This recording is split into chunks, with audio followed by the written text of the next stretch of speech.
Good evening. Good evening, everyone. This is Michael here in the Temple of Silence, and I'm substituting for Tuya as we do every Thursday, which is, what should we call it? Thor's Day. It's a second-ray day given over to Jupiter. We do the Reappearance of the Christ meditation, and we're very happy to have you joining us at this time. These are, well, this meditation is one of two specifically in which DK spelled out the exact meditation in the book Discipleship and the New Age. This is a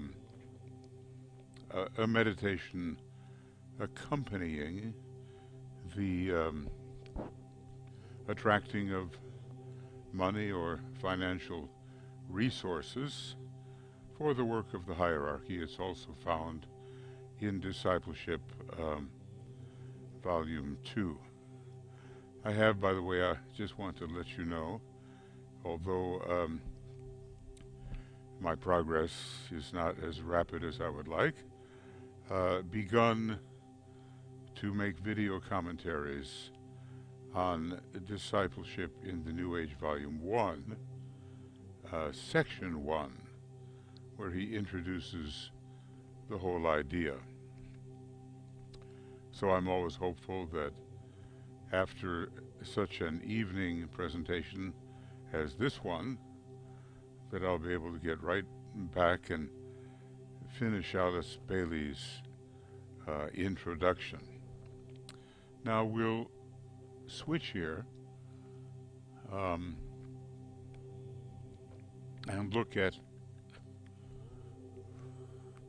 what the Christ will have, miscellaneous readings from the reappearance of the Christ. They will not be as sequential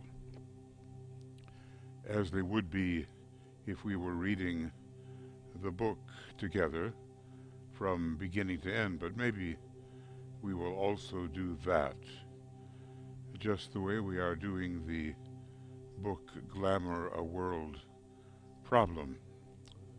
When, by the way, I want to say that tomorrow morning, well,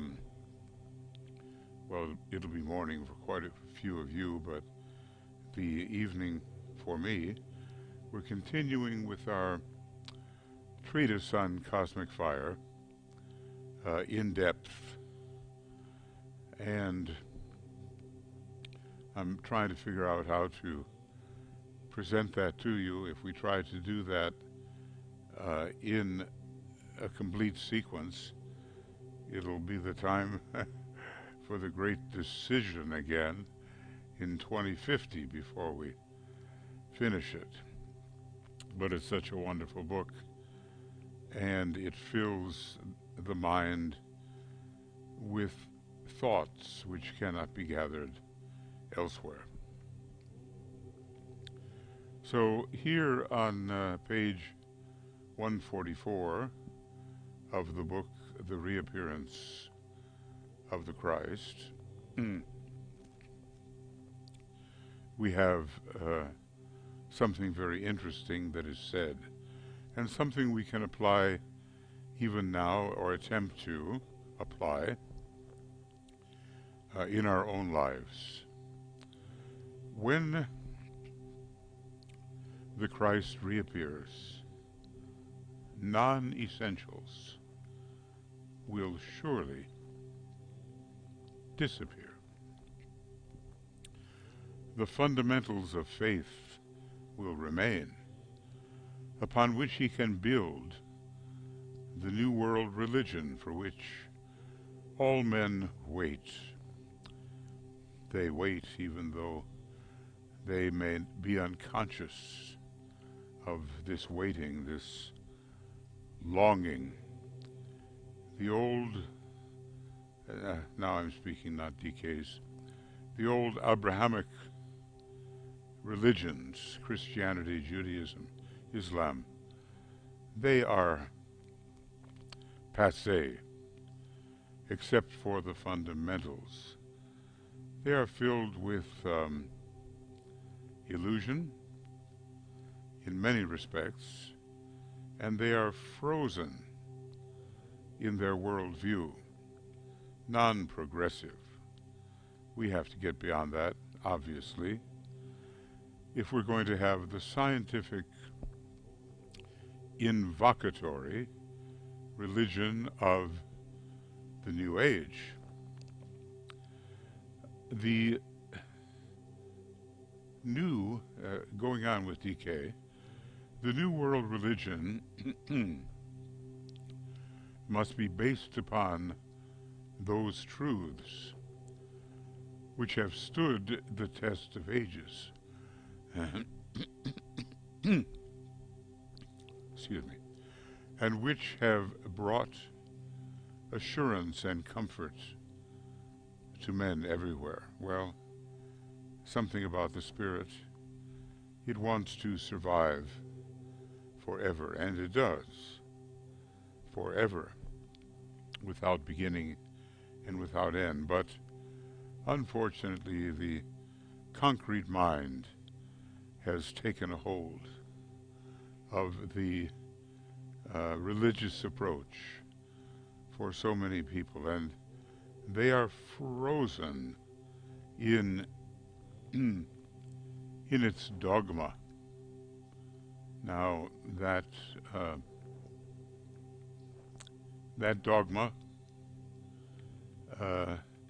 may have had some kind of value at some point, but no more for the coming age of Aquarius. and its scientific approach to religion. So anyway, the idea is assurance and comfort have come to men everywhere, and through these fundamentals which have withstood the test of ages. And what are they? Maybe we'll look at least one of them right now. The very first one is the fact of God. The fact of God. There are a number of the esoteric fraternities imitating in a way the inner rituals which won't let you in the door unless you believe in God one way or another. You have to perhaps define your approach. First and foremost, says the Tibetan, there must be the recognition of the fact of God. Now, there's all kinds of gods and greater beings, and we tend to think of the one to whom the Christ spoke as God, at least the God of this planet, and that is Sanat Kumara, who is an extension, a kind of radiation or emanation of the great planetary Logos, a still higher God. First and foremost, there must be recognition of the fact of God. We live in often a hedonistic age where this particular fundamental is ignored. Going on with the Tibetan, that central reality, notice he capitalizes the word "are" there, may be called by any name that man may choose according to his mental or emotional bent, racial tradition and heritage, such as the Great Spirit or the One. Different names arise according to racial tradition and heritage going on, for it cannot be defined or conditioned by names. It's just an indication, really, the names chosen for this great supervising point of tension, this great being with regard to our planet, and on we go. Of course, God the Solar Logos, God the Cosmic Logos, God the Super Cosmic Logos, God the Logos of an entire galaxy, and onward we go. Human beings, he says, perforce always use names in order to express that which they sense, feel, and know, both of the phenomenal and also of the intangible. Yeah, well, sometimes we're not on such safe ground when we assign names to the intangible. But those intangible sources, they do have their real names. And these names are known by initiates of various degrees in various degrees of completeness. Some ranks of initiates may only know a letter, others the first syllable, let us say, of Sanat Kumara's name, and others of extremely high development may know the whole name. To know a name is a great power. Going on, consciously or unconsciously, all men recognize God transcendent and God immanent, God beyond the apparent little self, and God within the little self, and even God as the essence of the little self. Going on, they sense God to be the creator and the inspiration of all that is. And I particularly prefer the idea of God, the becomer, the one who becomes his creation, rather than the one who stands back and simply arranges that a creation independent of him, of it, her, anyway, rather than simply arrange an independent creation. God, for me, suffuses with its own identity every aspect of creation. So this is pretty much just to differentiate the different points we're reading. Going on now, the Eastern faiths have ever emphasized God immanent, deep within the human heart, nearer than hands and feet. That's a great mystical statement. It means that we can know God intimately by being actually that God itself. Nearer than hands and feet. Break the twig and I am there. These are some of the old mystical phrases which so many of us used for so many years before the opportunity came to study occultism. Nearer than hands and feet, the self, the one, to which I often refer as the universal logos, or the logos of any particular universe in its entirety.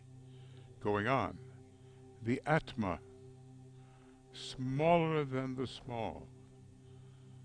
Yeah, there is, the word I use is the infinitesimal. And he goes on, yet all comprehensive. Smaller than the small, yet all comprehensive. This is a beautiful sentence, and I would say deserves pondering. Remember, we're talking about what the Christ will teach, and we do know or feel that life, being, the great logos of all in any universe, is metaphorically and to a certain degree actually within the heart. This is the God we have to discover. And this is a fundamental which the Christ will teach. Going on, the Western faiths have presented God transcendent, outside his universe, the onlooker. Well, that's all of us, really. We are the onlooker of the entire self-become creation. But of course, people don't carry it that far because it seems somehow sacrilegious or heretical or blasphemous. There's so many things that people call blasphemous, which simply contradict the limited testimony of the concrete mind. We cannot, in these matters, stick only with the concrete mind. Going on, God transcendent, first of all, conditioned men's concept of deity, even back in the days of the opening of the very earliest petals. Petal 1, maybe especially Petal 2. Going on, for the action of this transcendent God appeared in the processes of nature, in maybe storms and floods and great disastrous kinds of events. We sometimes call them, even today, an act of God. Going on, later in the Jewish dispensation, God appeared, and this is important, as the tribal Jehovah. It's really a lunar deity, actually, and not of a very high rank, though a superior being in many ways. God appeared as the tribal Jehovah, as the soul, and he adds here almost humorously, the rather unpleasant soul of a nation, advising what the desires of those attuned craved. Take this land, conquer this people. This is your land. It doesn't belong to them. That kind of acquisitive radiation coming from the tribal Jehovah. He's giving us a kind of a sequence of how God, the God idea, developed. Going on then, next, God was seen as a perfected man. And the divine God-man walked the earth in the person of Christ. I've heard it argued, is Christ God? But of course, is anybody God? There's both a resounding yes and a religiously scientific no. So we have to know some occultism to answer this question. Going on, today we have a rapidly growing emphasis upon God immanent, you know, the God within, upon God immanent in every human being and in every created form. God is there, and God is these created forms. Today, going on now, we should have the churches presenting a synthesis of these two ideas, which has been summed up for us in the statement of Sri Krishna, an earlier incarnation of Lord Maitreya, the Christ, in the Bhagavad Gita. And this is one of the great statements, and maybe one of the reasons why the Tibetan says that every true disciple should have a copy of the Bhagavad Gita, and I think he even recommends which edition is most suitable. I'm not remembering the author right now. Having pervaded this whole universe with a fragment of myself, I remain. That is the statement. It's a lot like the solar angel pervading the causal body with a fragment of itself. And that fragment, in my view, becomes the angel of the presence. Then the Tibetan ends this paragraph by saying, God, greater than the created whole, because God would be God even without becoming the emanated whole, yet God present also in the part, and we might say even more than present, God as the part, as well as the entiritous whole. Going on, God transcendent guarantees the plan for our world and is the purpose, conditioning all lives from the minutest atom up through all the kingdoms of nature to man. Now these are going to be Christ's teaching of the fundamentals that have given such comfort to human beings over the many years and need to be preserved.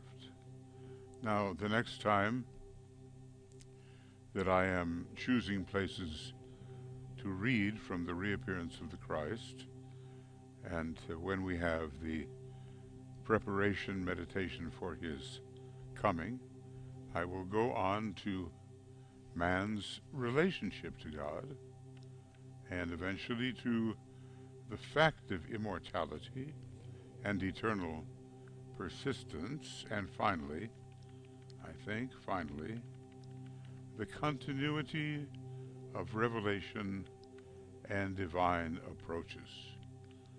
It's a magnificent fundamental presentation. The word fundamentalist has acquired a pejorative meaning, a negative meaning, because it seems to indicate those people who hang on to doctrinal rigidities. The kind of fundamentals we're talking about here are not that. They will be the basis of what the great Lord will teach, and teach he will. And we, somehow associated with him through our growing participation in the new group of world servers, we are to help him bring through this redemptive teaching. Okay, friends, I know that went on a little bit long, but it just did.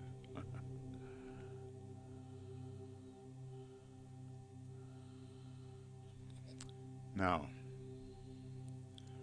let's get more into the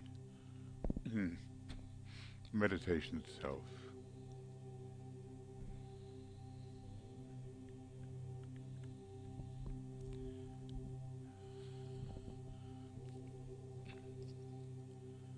And we do that by breathing white light into our system,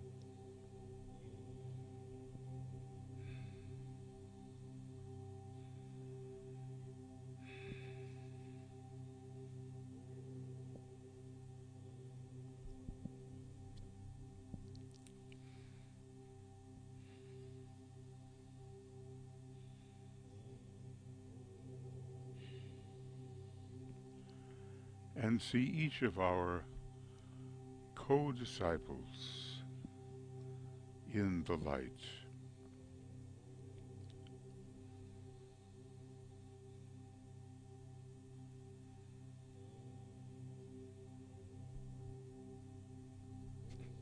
And eventually the vision will be within the light of the soul.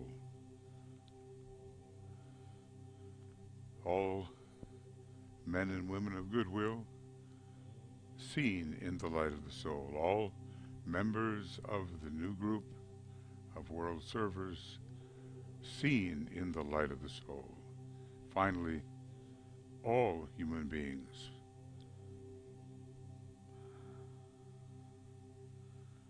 whether in the body or out of the body, seen that way, in the light. And it's a big transition, because we oftentimes, usually, see all those individuals with the mind only.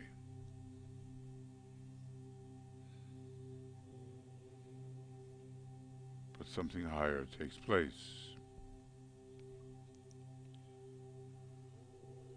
And we think about our triangles, whether it's one or many,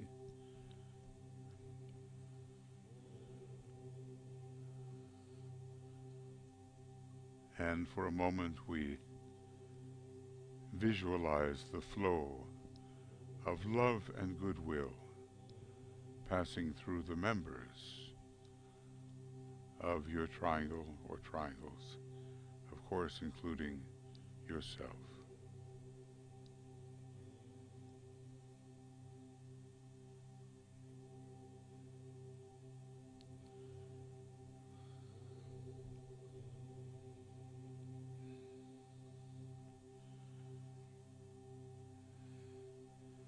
And as we begin the meditation, we achieve a positive and intended personality quietness.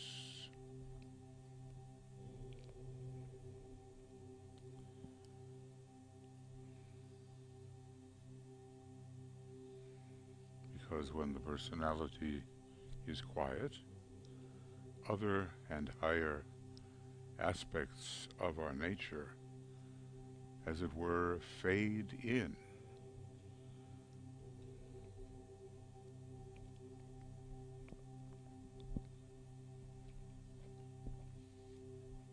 And we formulate clearly to ourselves and in our own words the answers to the following questions.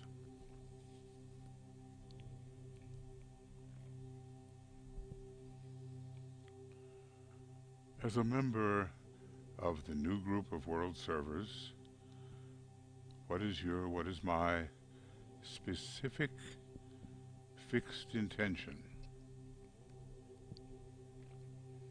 at this moment of dedicated contact with my soul?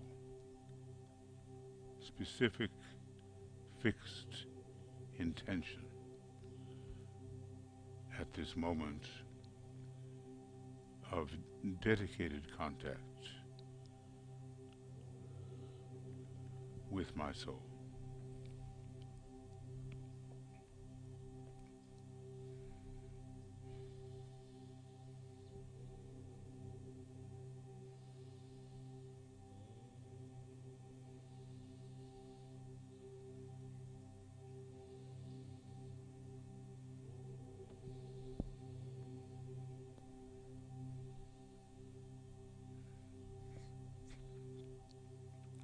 Second question.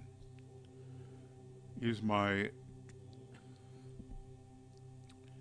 concentrated and expressed personality purpose in line with higher intention, hierarchical intention, as far as I am permitted to know it?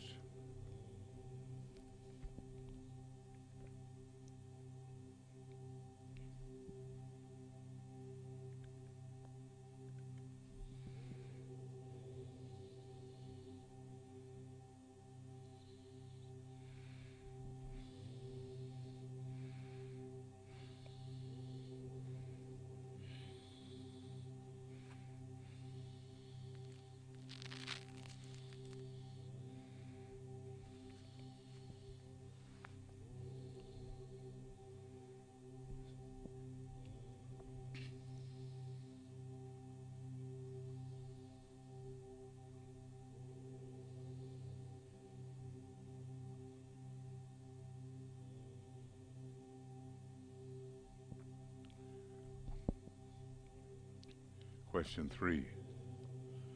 Have I, in my own personal daily life, earned the right, because of definite effort and not so much because of success, to stand with those servers who are now undertaking the work of preparation?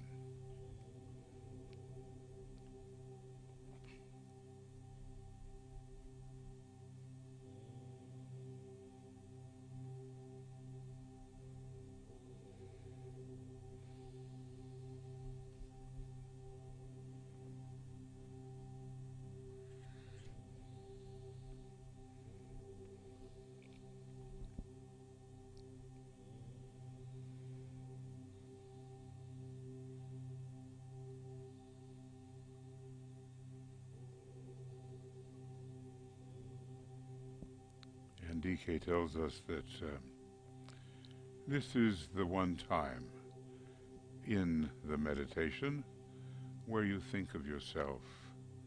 And it is here because it is a method of personality-focused attention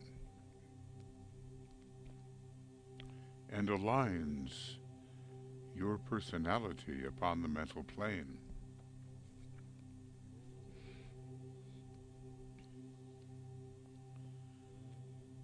Now, in the second stage,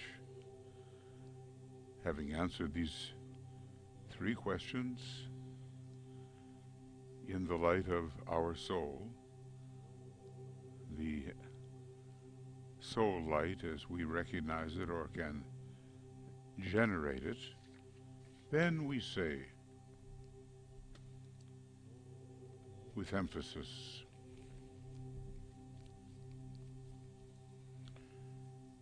this powerful, powerful mantram which literally separates the sheep from the goats.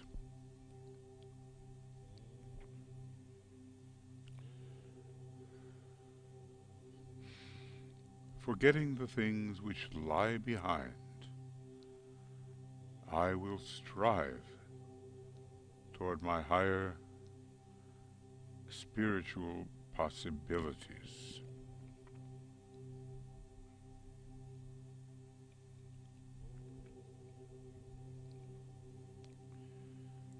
I dedicate myself anew to the service of the coming one, and will do all I can to prepare men's minds and hearts for that event.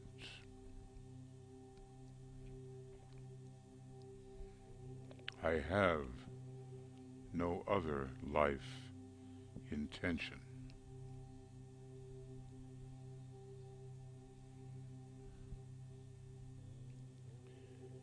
It is a very powerful mantra. The goats will be the initiates, and they will remain with this planet on the Judgment Day, and the sheep will be sent elsewhere for further education, either because the concrete mind is too strong or too weak.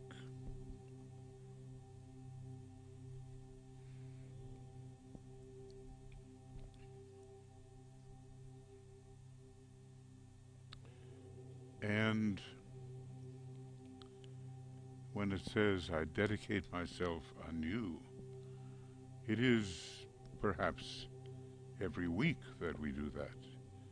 Why is that necessary? This is such a demanding mantra that we have to be sure of ourselves and strengthen our intention to prepare the way for the coming one and for his hierarchy. Now,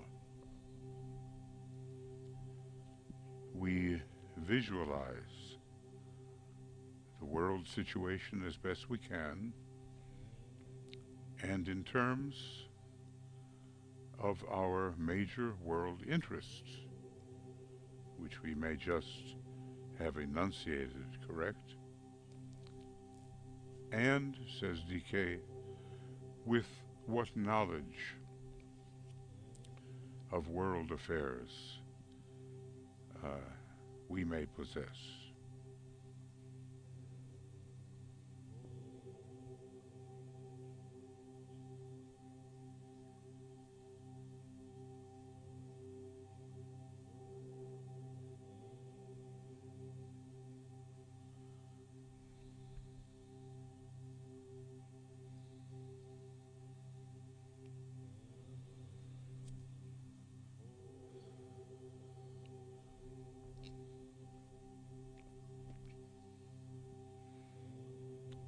We see, imaginatively, the mass of men everywhere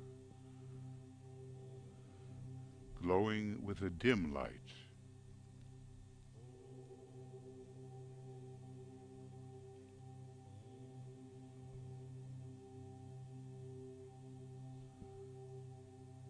And here and there, points of brighter light, where members of the new group of world servers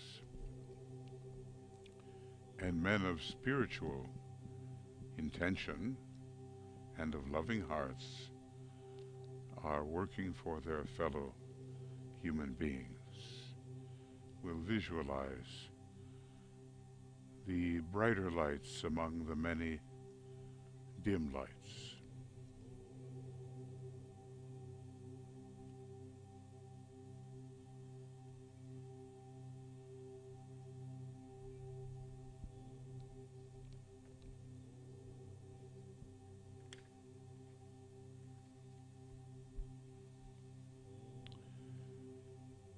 And I will add my opinion that wherever points in the triangles work are established by the doing of the triangles meditation, there you are likely to find points of brighter light, though there are other ways to achieve that. And then, through the creative imagination, we visualize the vivid light of hierarchy.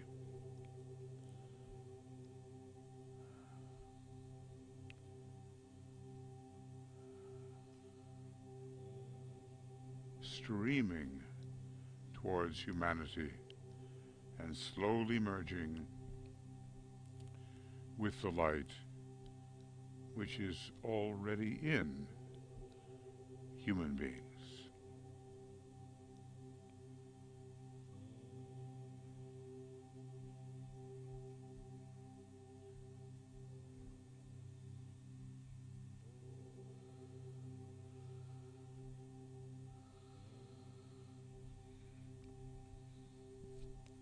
And obviously, that's going to bring about a brightening of all the lights, whether dim or more radiant. Hierarchy's light will increase the intensity of the light.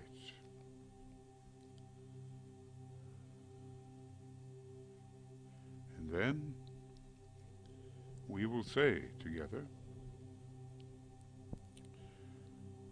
holding our visualization, the first stanza of the great invocation. From the point of light, within the mind of God, let light stream forth into the minds of men. Let light descend on earth.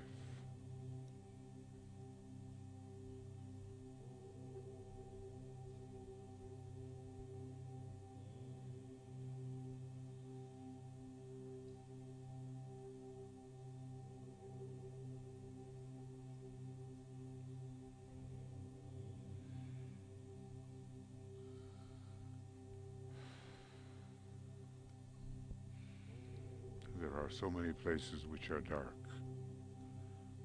and from which the hidden light can be evoked.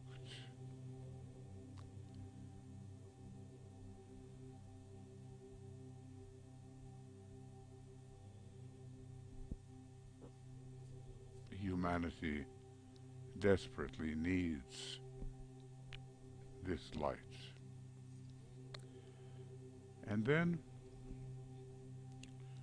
we ponder upon the reappearance of the Christ, realizing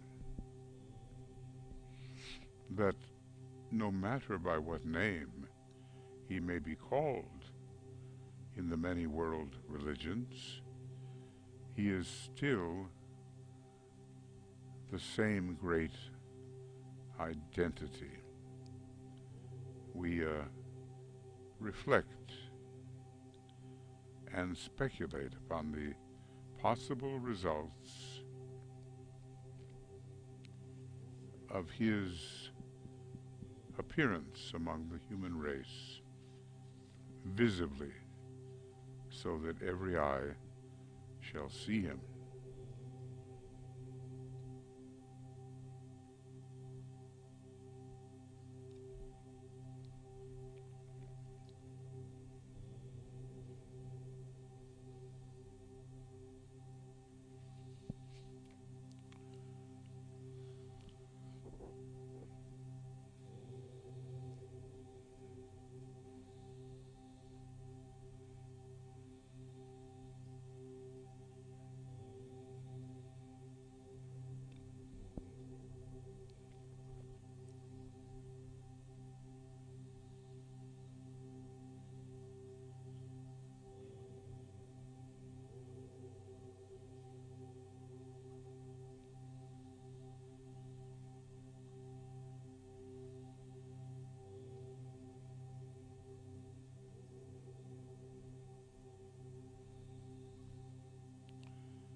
There is no question but that the Christ is returning for all of humanity, even though at first he may only be recognized by those who are aware, more aware of his true nature.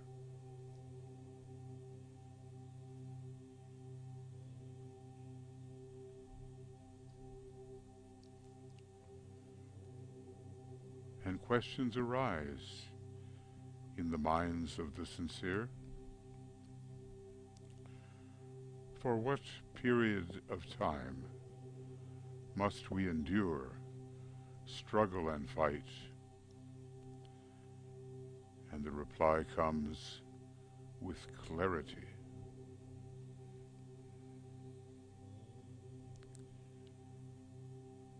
He will come unfailingly. When? A measure of peace has been restored. He knows that measure. When the principle of sharing is at least in process of controlling economic affairs. This is hardly yet the case. And something that is happening now, when churches and political groups have begun to clean house.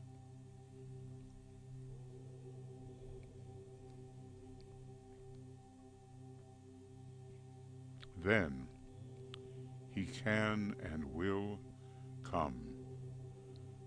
Then the kingdom of God will be publicly recognized,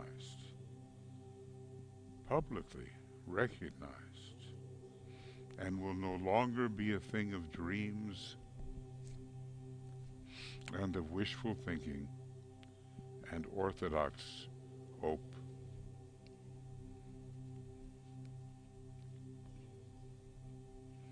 We are all going to participate in this dramatic change due to the sacrifice of the Christ to reappear in visibility, and that for some 2,000 years.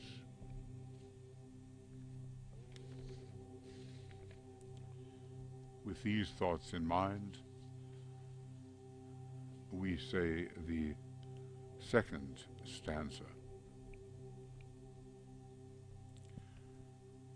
From the point of love within the heart of God, let love stream forth into the hearts of men. May Christ return to earth.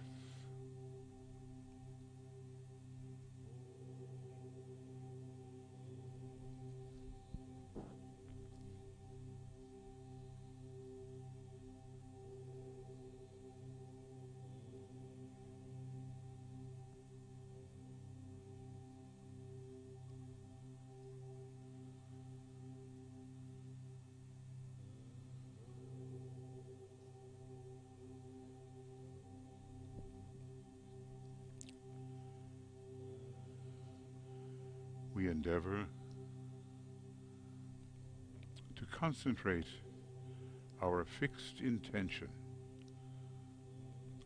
to serve and to spread love in our surroundings.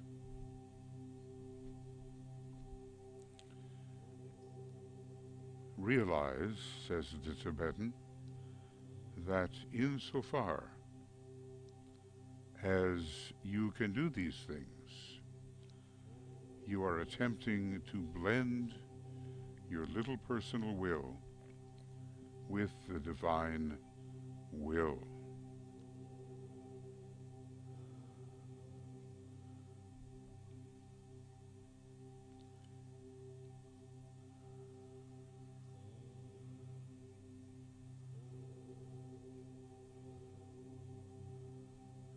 on this planet, and at this time, God's will is love. And so many forget that.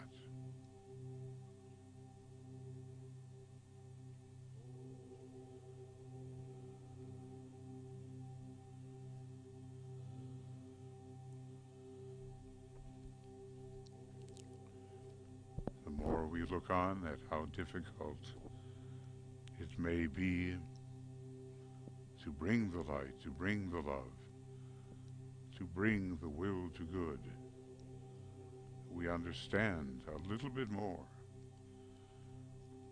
why, according to the Tibetan, the Christ is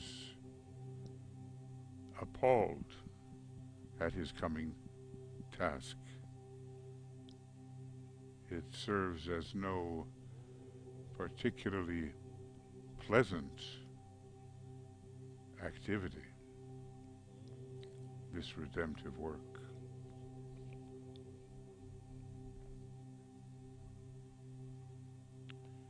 But let us seek to work under the purpose, with the plan, and according to as much of the divine will as we can fathom. Saying then the third stanza of the great invocation. From the center where the will of God is known, let purpose guide the little wills of men, the purpose which the masters know and serve.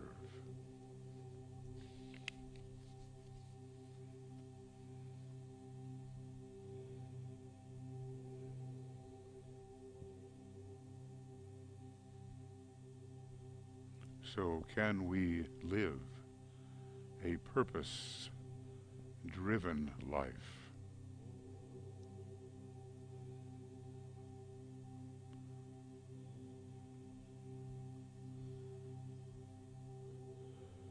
We can certainly get better at it as we go.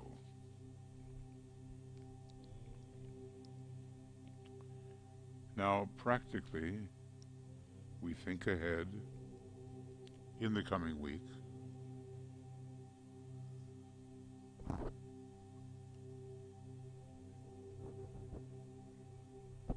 What can we do, you and I,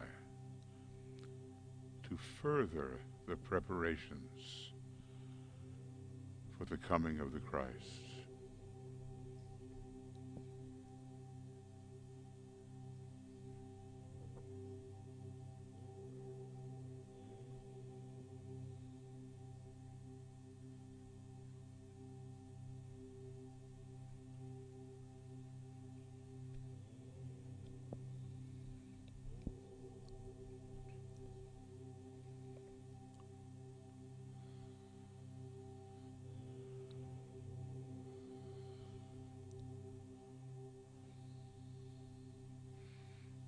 It is really the most important thing happening on our planet at this time.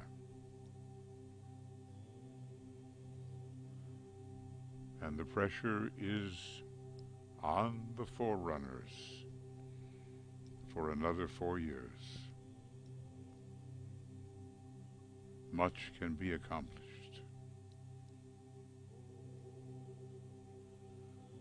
So if we make a plan to help further the reappearance of the Christ and his hierarchy, what will that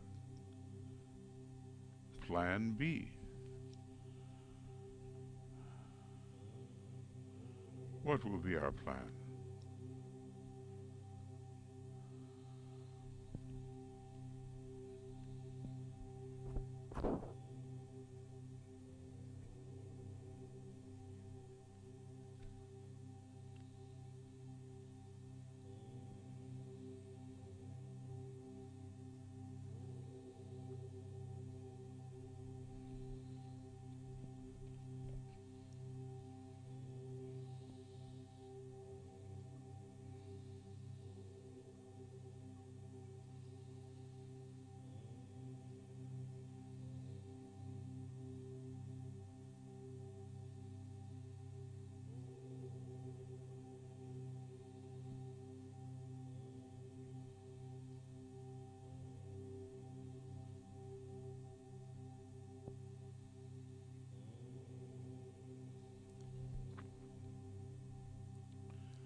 it's important to make a plan which correlates, aligns with the far greater plan received in the highest branches of hierarchy and sent forth really as purpose from Shambhala. So let us together respond to the vibration of the Christ. Let us commit ourselves in His name. Remember, whatsoever shall be asked in my name, with faith in the response, shall see it accomplished.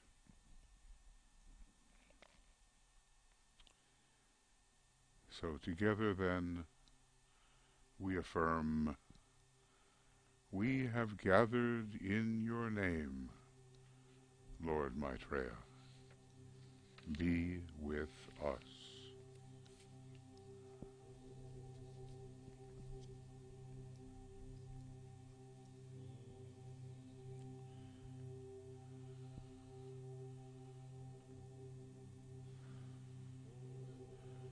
And of course, the degree to which the great Lord can be with us is progressive, depending on how we handle our lives and guide our aspiration, our learning, our meditation, and our service.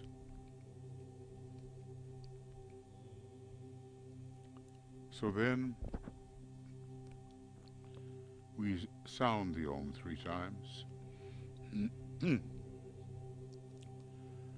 dedicating the threefold personality to the work of preparation.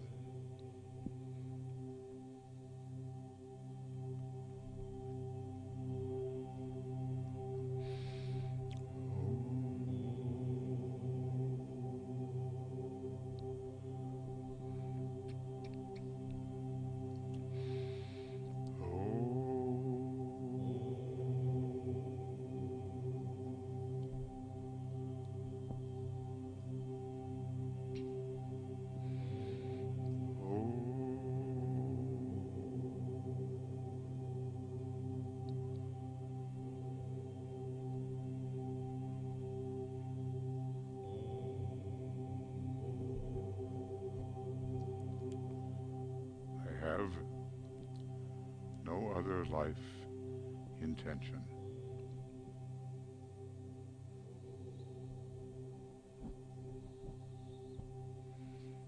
Thank you, friends, for your participation in this meditation.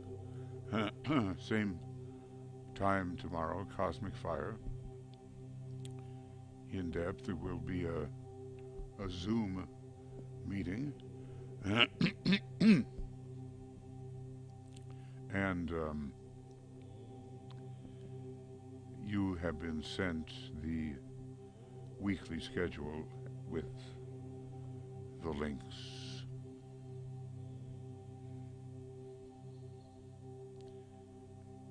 So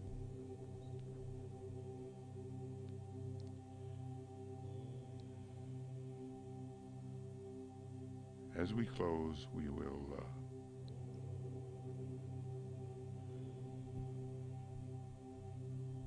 we'll focus on the song Beneath His Great Pine, regarding how the Christ every day in His garden and beneath a great pine tree in His garden blesses humanity and the world.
01Jul2021.